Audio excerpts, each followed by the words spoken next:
Hello everyone, welcome to Heritage Gate Architecture. I hope you all are fine and sorry मैं last week classes नहीं ले पाई due to some health issues. पर अभी जुलाई है और अभी से just let's gear up और सारे syllabus और सारी चीज़ को complete करते हैं, ठीक है? So today's topic is green building, ठीक है? तो ये basically गेट में 1 मार्क क्वेश्चन में आता है अगर आया तो ऑल्टरनेटिव ईयर्स में ऐसा देखा गया कि आता है, ठीक है। नाउ ग्रीन बिल्डिंग क्या है? What is green building? मतलब ऐसे बिल्डिंग में बस ग्रीन पेड़ पौधा लगा दिया तो is that a green building? No, ये एक बहुत ब्रॉड पर्सपेक्टिव टर्म है. इट मीन्स कि efficient use of energy in a particular building in terms of its design and construction, ठीक है। तो मतलब अगर डिज़ाइन के रिस्पेक्ट में देखें तो प्रॉपर बिल्डिंग का ओरिएंटेशन कैसा देना है, उसका क्लाइमेटिक जो भी अंदर रिस्पॉन्सिव डिज़ाइन होगा वो कैसा होगा, फिर अगर कंस्ट्रक्शन वाइज देखते हैं तो बिल्डिंग मटेरियल कौन सा यूज़ करेंगे एंड वो सारा चीज़ सस्टेनेबल होना चाहिए, ठीक है। और that has to be reuse और रिसाइकल कर सकते हैं उस बिल्डिंग मटेरियल्स को, ठीक है।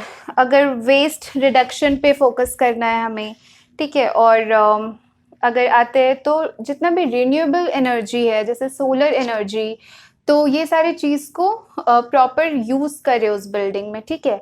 So these all comprises of your green building, ठीक है। चलो अब इसमें बेसिकली पढ़ना क्या है, जो भी तुम्हारा बिल्डिंग का रेटिंग सिस्टम होता है, ठीक है। हर बिल्डिंग का एक रेटिंग सिस्टम दिया गया है कि वो कितना एनर्जी वाइज एफिशिएंट है, उस हिसाब से एक बिल्डिंग का रेटिंग सिस्टम होता है। तो एक ये पढ़ना है और इसमें किस क्राइटेरिया पे वो रेटिंग्स होता है तो वो क्राइटेरिया देखना है, ठीक है। तो बेसिकली ये सारे पॉइंट्स देखने। So let's start. चलो, तो ग्रीन बिल्डिंग का सबसे पहला टॉपिक कि हर कंट्री का कौन सा रेटिंग सिस्टम यूज़ होता है, ठीक है। तो let's make a table here. यहाँ पर लिखो कंट्री और यहाँ पर लिखो उसका रेटिंग सिस्टम. रेटिंग सिस्टम, ठीक है। चलो, सबसे पहला इंडिया. इंडिया में कौन सा यूज होता है? इंडिया में यूज होता है ग्रीहा, ठीक है। ग्रीहा, इसका फुल फॉर्म और सारा डिटेल अभी नेक्स्ट टॉपिक पे करवाएंगे. उससे पहले जस्ट कौन से कंट्री का क्या रेटिंग सिस्टम है ये पहले देख लेते हैं. So let's see India, Griha. USA का क्या है? लीड, ठीक है, लीड. देन यूके, यूके का है ब्रियाम, BREEAM, ब्रियाम, ठीक है. Fourth is your Japan. Japan में कौन सा रेटिंग सिस्टम यूज होता है? कैसबी, कैसबी, ठीक है. Fifth is your Singapore. Singapore में कौन सा रेटिंग सिस्टम यूज होता है? ग्रीन मार्क, ठीक है, Green Marc. If you see the previous year question तो सीधा मैच द फॉलोइंग में इधर से रेटिंग सिस्टम का ऑप्शन देगा, इधर से countries, and you have to select the correct option then. तो ये जानना बहुत ज़रूरी है. Now come to the sixth one, that is your Australia. तो ऑस्ट्रेलिया में कौन सा रेटिंग सिस्टम है? It is your green star, ठीक है, ग्रीन स्टार. फाइन. चलो, seventh, that is your New Zealand. New Zealand, तो न्यूजीलैंड में भी ग्रीन स्टार ही है, ठीक है, ग्रीन स्टार न्यूजीलैंड, NZ, ठीक है. ग्रीन मार्क है सिंगापुर का, green star Australia, green star New Zealand in New Zealand. फिर आते हैं कनाडा में. तो कनाडा में क्या है?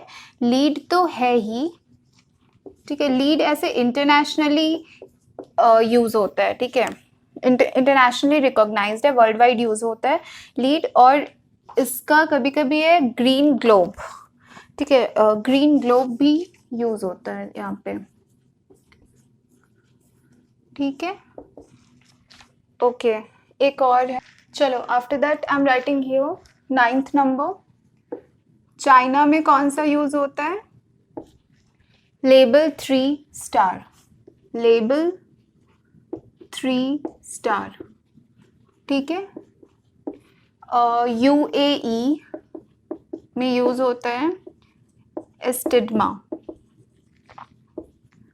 ठीक है। और या दैट्स इट, इतना जानना it's very important. Match the following में कभी दे दिया और ये सीधा कंट्री और कौन सा रेटिंग सिस्टम यूज होता है, यू शुड नो दिस, ठीक है।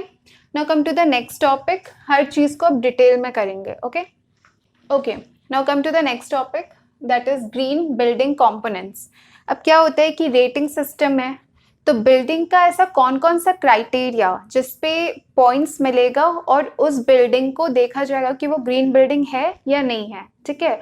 तो वो सारा क्राइटेरिया आता है तुम्हारा ग्रीन बिल्डिंग कंपोनेंट्स के अंदर, ठीक है। तो first one is your site, ठीक है। Next is your water efficiency,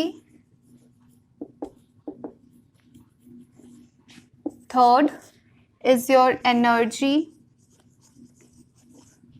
fourth is your material and resources, ठीक है। and the fifth one is your indoor environment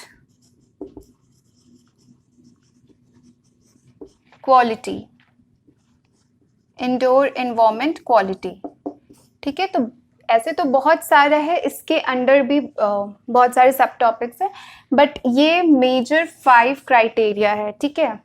तो साइट के अंदर क्या क्या आता है? साइट प्लानिंग, लैंडस्केपिंग, बिल्डिंग का ओरिएंटेशन कैसा है, ठीक है, स्टॉर्म वाटर मैनेजमेंट है नहीं है, तो वो सारा चीज आता है तुम्हारा साइट के अंदर, ठीक है। Next is your water efficiency. तो वाटर एफिशिएंसी यहाँ पे शो कर रहा है कि रेन वाटर हार्वेस्टिंग का प्रॉपर मैनेजमेंट है कि नहीं, अगेन स्टॉर्म वाटर, जो भी वाटर है वो रिसाइकल हो रहा है कि नहीं, फिर टॉयलेट और सैनिटेशन का proper management. Energy very important, मतलब ये this is the main thing. अगर किसी भी ग्रीन बिल्डिंग कंपोनेंट्स को देखते हैं तो उसका मेजर पॉइंट मैक्सिमम जो रेटिंग सिस्टम है वो एनर्जी एफिशिएंसी पे ही देता है, ठीक है। Energy efficiency in the sense कि उस बिल्डिंग को बनाने में कितना मेरा मटेरियल लगा और वो रीयूज रिसाइकल्ड हो पा रहा है कि नहीं, ठीक है।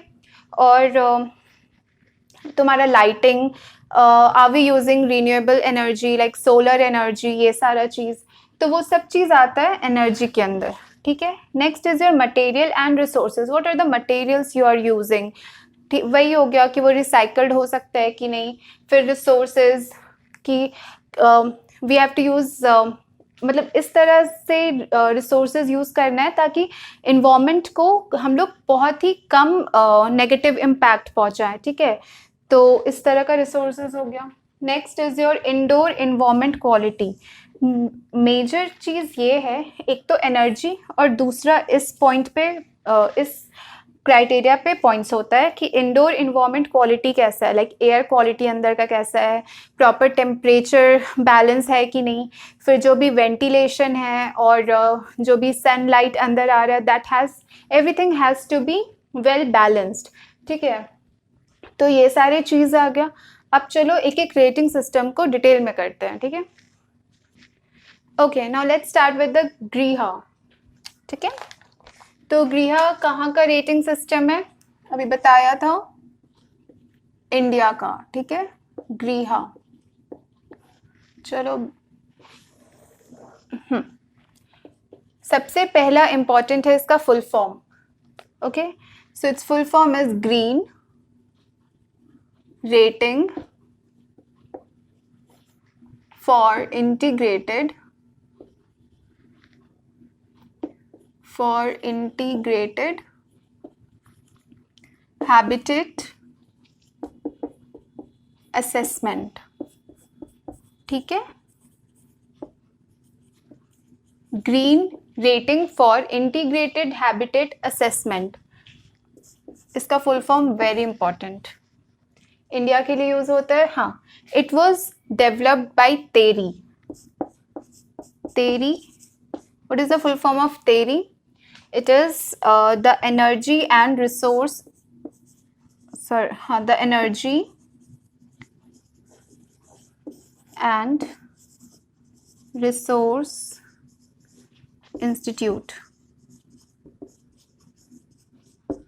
कहाँ पर है? न्यू दिल्ली में. ठीक है. So Griha was developed by TERI. TERI का full form the energy and resource institute, new Delhi. Previously TERI was known as Tata energy, मतलब पहले ये इस नाम से जाना जाता था, the Tata energy research institute. ठीक है, रिसर्च इंस्टीट्यूट. फाइन. तो तेरी डेवलप्ड ग्रीहा, लिखो यहाँ पे, तेरी डेवलप्ड ग्रीहा. फाइन. और गवर्नमेंट ऑफ इंडिया 2007 में इसको प्रॉपर यूज करने लगी. ठीक है. So it was adopted in India in 2007. तो when it came to roll in 2007. Fine. Now come to the next point. ये बेसिकली स्टार रेटिंग सिस्टम है. ठीक है, जैसे इफ यू गेट, ओके, ये बेसिकली स्टार रेटिंग सिस्टम है.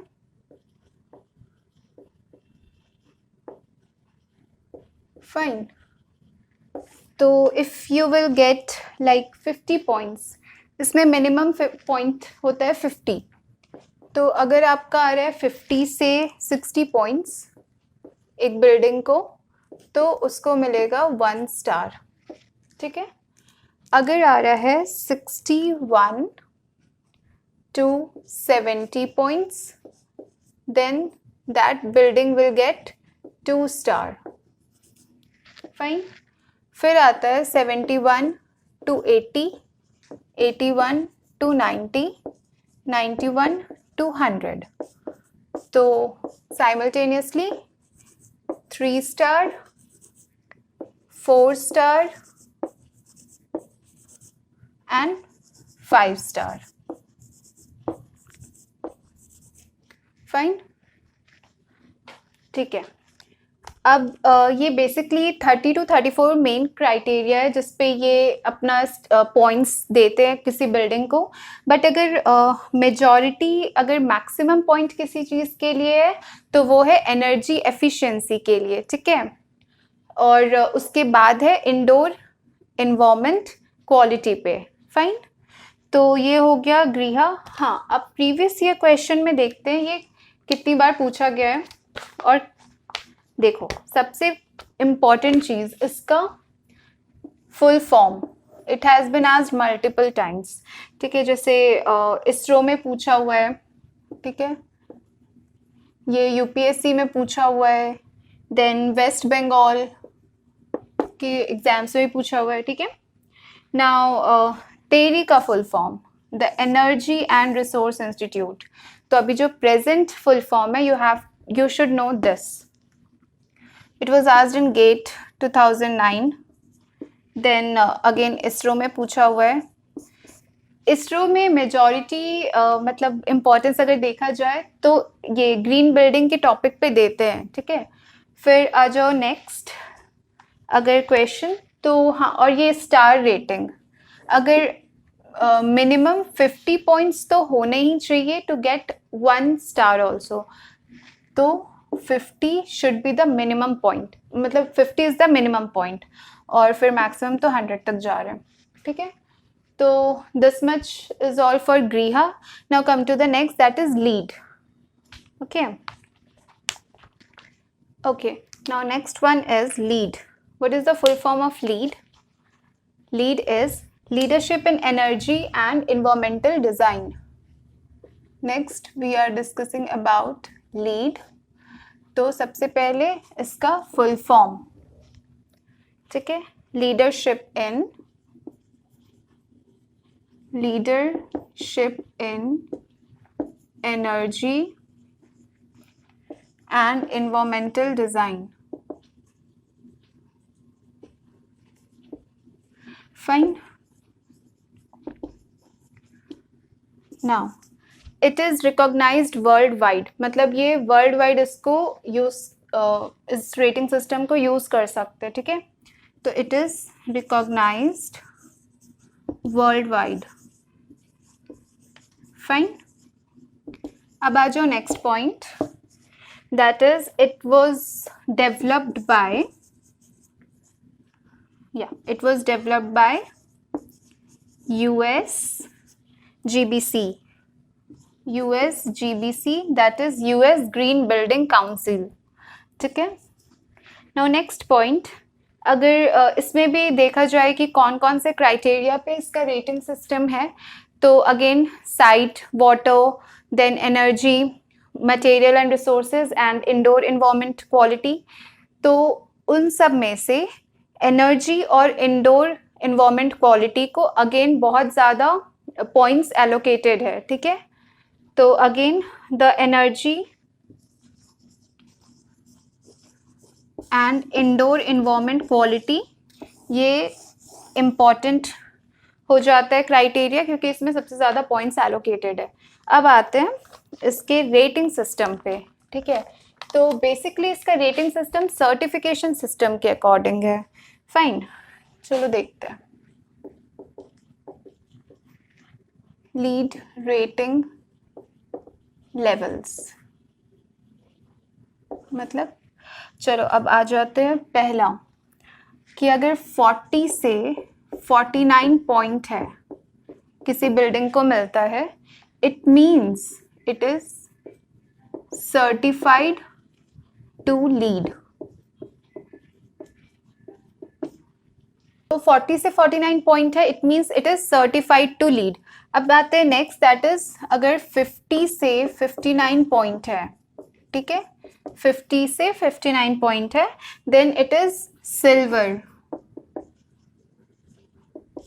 Silver certified, ठीक है. और नेक्स्ट आते हैं 60 से 79 पॉइंट्स है, then it is gold rated, ठीक है. और अगर 80 प्लस है, 80 प्लस पॉइंट्स है किसी बिल्डिंग को, then it is platinum rated, ठीक है. फाइन. तो ये हो गया रेटिंग लेवल ऑफ लीड, ठीक है. अब आई टोल्ड यू कि क्राइटेरिया में एनर्जी और इंडोर इन्वायरमेंट क्वालिटी को ज़्यादा वेटेज मिला हुआ है, ये हो गया इसका रेटिंग लेवल. नेक्स्ट, कि प्रीवियस ईयर क्वेश्चन को अगर देखें तो लीड से इतने ज़्यादा क्वेश्चन आ चुके हैं, तो सिर्फ इसके डेफिनेशन से, लाइक इसके फुल फॉर्म से. फाइन. तो let me tell you, GATE का ही देखते हैं पहले. गेट में एक तो ये 2007 में आया है, 13 में है, 14 लगातार लीड से क्वेश्चंस है. Again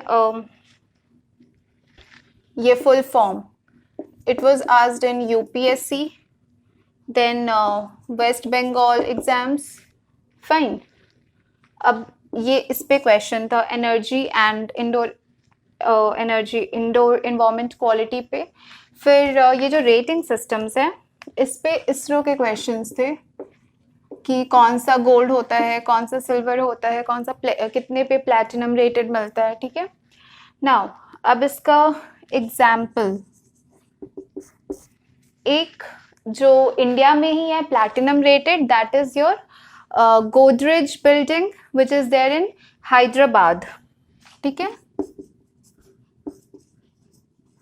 Godrej building, Godrej GBC in Hyderabad, ठीक है. तो it was the first platinum rated building in India outside the US, ठीक है, और 2003 में इसको मिला था। नेक्स्ट एग्जाम्पल है जो इसरो 2010 में पूछा था कि कौन सा प्लैटिनम रेटेड बिल्डिंग है। So this example is Suzlon 1 अर्थ, ठीक है, और it is again lead platinum rated building. और हाँ, इसमें आप लोग को क्या करना है कि जितने भी एग्जाम्पल्स है, लाइक जो भी प्लैटिनम रेटेड है या गोल्ड रेटेड बिल्डिंग्स है जो इंडिया में है, तो you have to collect all those examples and write it in your copy, ठीक है। This is your homework. Now come to the next one, that is ECBC, फाइन। Okay, so after Griha and lead, now let's start with the ECBC, ठीक है।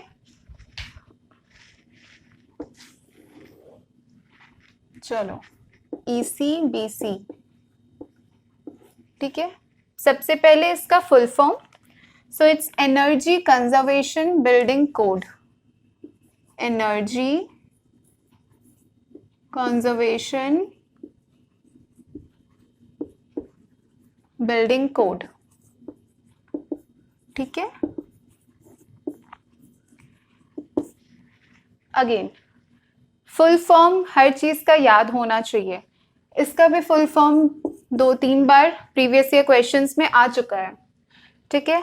तो like GATE 2012 में it was asked about its full form, फिर West Bengal in 2019 it was asked. तो basically क्या है, ये एक कोड है, इसमें बहुत सारा प्रोविजंस दिया हुआ है कि एनर्जी एफिशिएंट बिल्डिंग को कैसे प्रॉपरली डिजाइन करना है। So it has set of codes, ठीक है। Now ECBC is published by, so it was published by B. What is B? Bureau of Energy Efficiency, ठीक है, Bureau of Energy Efficiency, fine. Now come to the next कि कौन कौन से provisions है जो एक बिल्डिंग पे अप्लाई होते हैं for the design of energy efficient building. तो वो सारा प्रोविजंस देखते हैं और कौन कौन से बिल्डिंग सिस्टम पे लगता है, ठीक है। Provisions, that is provisions that are applied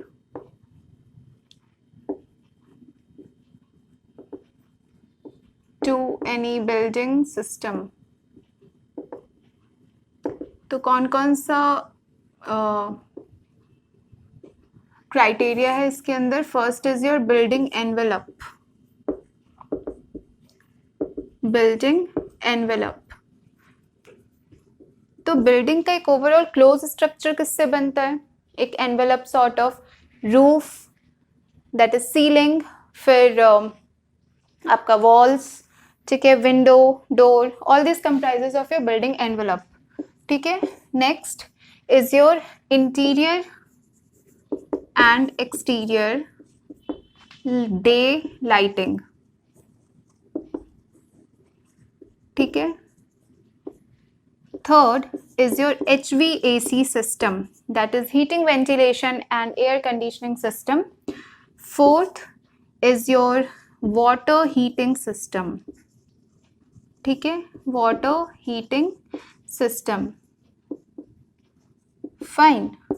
और fifth one is your electrical system. तो जो भी आपका इलेक्ट्रिकल सिस्टम है, तो ये सारे का प्रोविजन दिया हुआ है आपके ECBC में, that how you have to follow all the rules to make any building energy efficient, ठीक है। तो हाँ, अब इसमें आता है एक फॉर्मूला एनर्जी परफॉर्मेंस इंडेक्स का, ठीक है। Now let's do that. I am erasing this, fine. Energy performance index, energy performance index. तो बेसिकली ये क्या है, एक ratio. Energy performance index is the ratio between annual energy consumption, annual energy consumption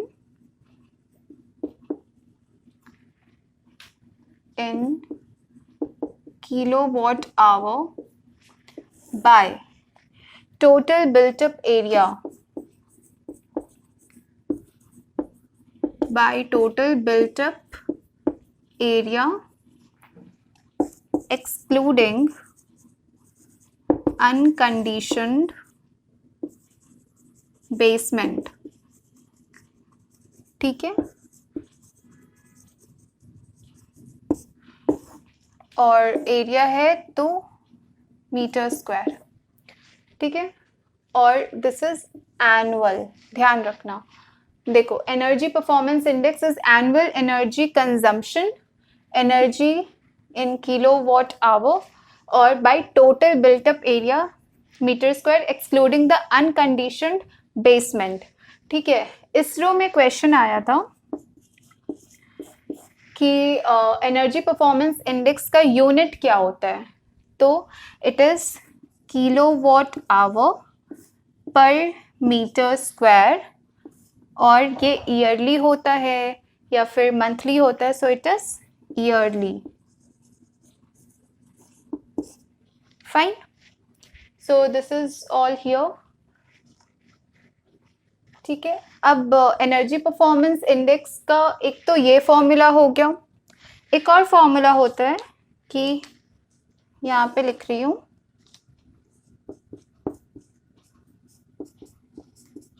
EPI, that is Energy Performance Index of proposed building, जो building proposed है उसका EPI। ठीक है, by EPI of standard building. ठीक है, EPI of standard building.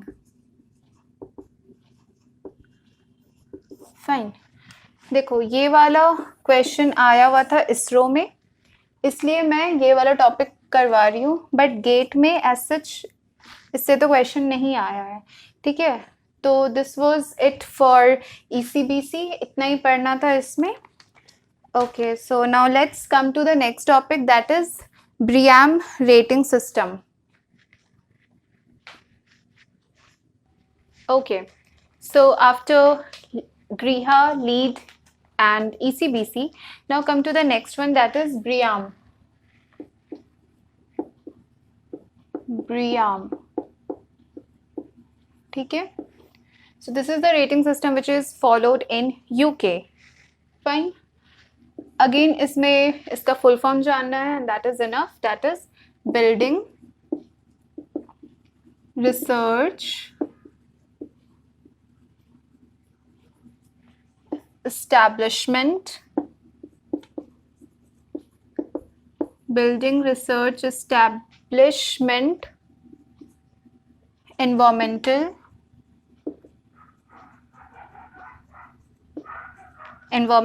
Assessment Method।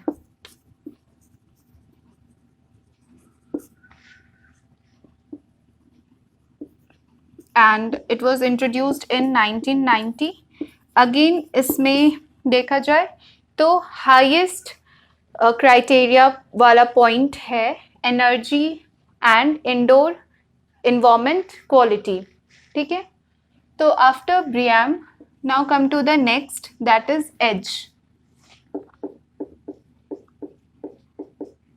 As, it is used world wide, मतलब ये all over world में एज इज बीइंग यूज्ड, और इसका फुल फॉर्म है एनर्जी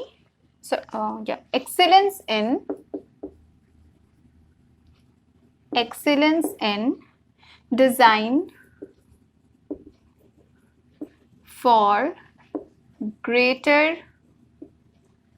efficiency।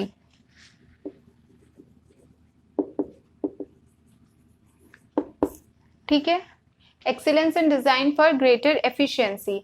बेसिकली ये जो भी लोकल रिसोर्सेज है उसके यूज़ में ज़्यादा फोकस करता है, ठीक है। और नेक्स्ट पॉइंट है कि 20% reduction in water, energy and material.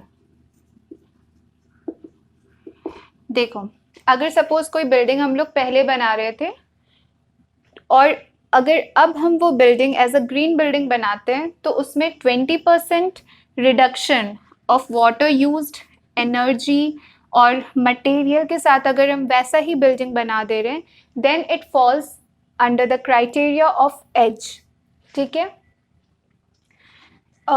ठीक है, अब इंडिया में कौन कौन सा रेटिंग सिस्टम फॉलो होता है, कम ऑन टेल मी। ये बस लास्ट टॉपिक। इंडिया में एक तो ग्रीहा हो गया, ठीक है। Next IGBC. IGBC, what is IGBC full form? Indian green building, Indian green building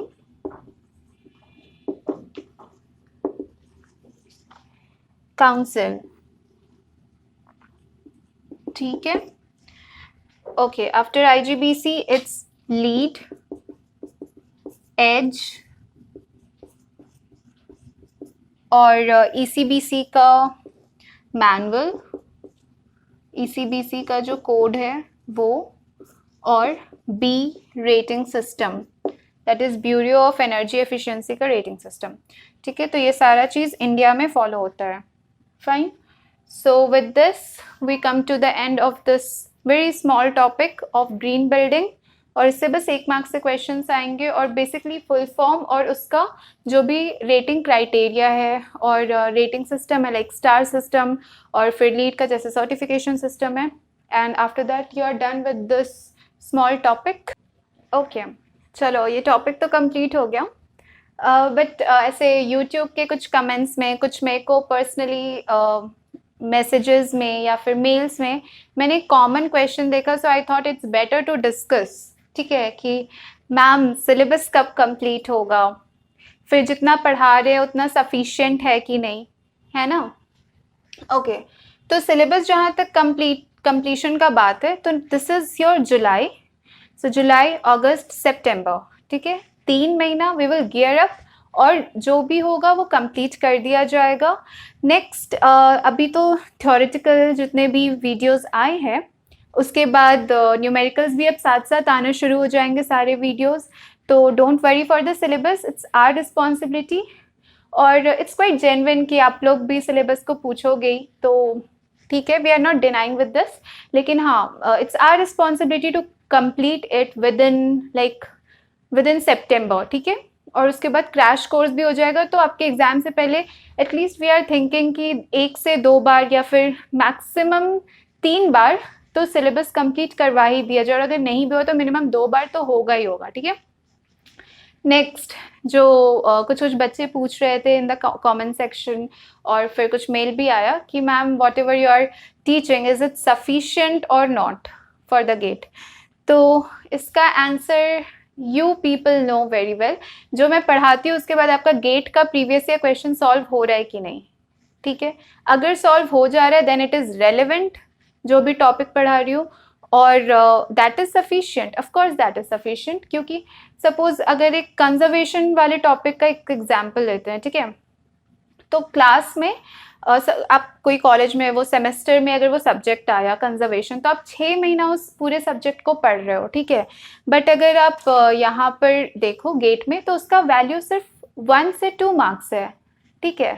तो उसमें और फिर प्रीवियस ईयर के क्वेश्चंस का ट्रेंड एनालिसिस करके पता चला कि हाँ ये टॉपिक से आएगा, ये सारा चार्टर्स से आएगा, ये यूनेस्को, ये जो भी पॉइंट्स है उससे पता चला कि हाँ ये पॉइंट से आएगा। तो why to go in much detail अगर उसका मार्क्स 1 और 2 मार्क्स से ज़्यादा नहीं है और जो भी प्रीवियस ईयर के अकॉर्डिंग देख लिया है कि ये सब चीज़ आएगा, तो why to go in much detail in that topic. हाँ, डिटेल में जाना है तो न्यूमेरिकल वाले टॉपिक्स में जाओ. I am not stopping you from that, but basically 80-20 rule तो जानते ही होगे. 80-20 रूल, ठीक है, कि 80% क्वेश्चन जो एग्जाम्स में आते हैं वो 20% सिलेबस से ही आते हैं. ठीक है, सपोज कंजर्वेशन ही का एक एग्जाम्पल लेते हैं, उसमें कितना सारा चीज़ है पढ़ने को. एक सेमेस्टर में अगर हम लोग वो सब्जेक्ट पढ़ते 6 महीना पढ़ते, there are so much of detail to know in that topic. But अगर गेट में देखा जाए तो एक पर्टिकुलर पॉइंट से ही हर बार क्वेश्चन आ रहा है, तो why not first complete those 20% topic. मतलब गेट के हिसाब से तो वो 99% है, तो उससे आप 80% तो स्कोर कर ही ले रहे हैं. तो उस हिसाब से देखो कि आपको पहले आप पूरा सिलेबस कंप्लीट कर लो, ठीक है, और मेजॉरिटी टॉपिक्स कंप्लीट कर लो. उसके बाद डिटेल में जाओ, एक ही क्वेश्चन को 50 बार सॉल्व करो, हो जाएगा. ठीक है. और हाँ, सबसे अच्छी बात है कि वीडियो एटलीस्ट 2 से 3 बार तो देखो, 2 बार भी मिनिमम कंप्लीट कर लो. और जो भी हम लोग असाइनमेंट्स देते हैं, try to solve it for 3 to 4 times. ठीक है. और आई एम श्योर इतना करने के बाद तो you will surely get a good rank. ठीक है. So don't worry, have faith in us. और चलो जुलाई आ गया, जुलाई से अच्छे से मेहनत करते हैं. टिल सितंबर पूरा कोर्स कंप्लीट होगा, फिर then we will go for the crash course. And that's it. And don't worry, be positive and keep studying. Thank you.